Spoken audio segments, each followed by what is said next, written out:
Secrets of God's में मैं सिद्धार्थ ब्रह्मभट्ट आप सभी का एक बार फिर से स्वागत करता हूँ। इस वीडियो में आपको बताऊंगा कि गणपति जी की पूजा में तुलसी दल का प्रयोग करना क्यों वर्जित है।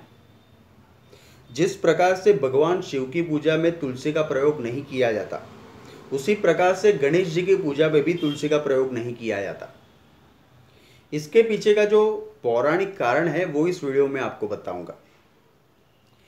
कथा के अनुसार एक बार गणेश जी गंगा नदी के तट पे तपस्या कर रहे थे और उनका जो रूप था वो बड़ा ही मोहक था।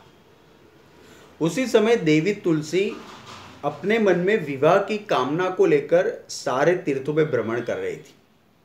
जब वो भ्रमण करती करती गंगा नदी के तट पे पहुंचते हैं तो वो गणेश जी को देखती है।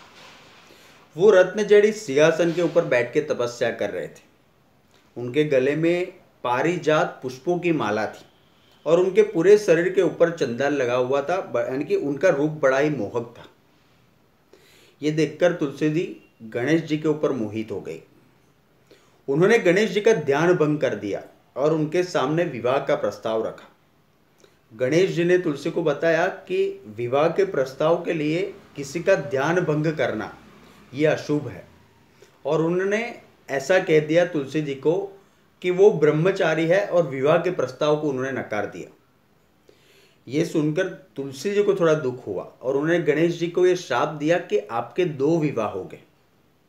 गणेश जी ने भी सामने तुलसी जी को ये श्राप दिया कि मेरे भले ही 2 विवाह होंगे, लेकिन तुम्हारा विवाह राक्षस के साथ होगा।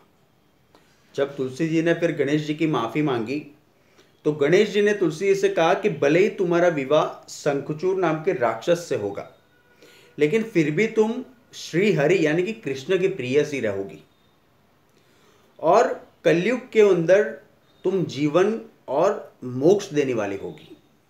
तुम्हारा नाम सदैव श्री हरि के साथ जुड़ जाएगा।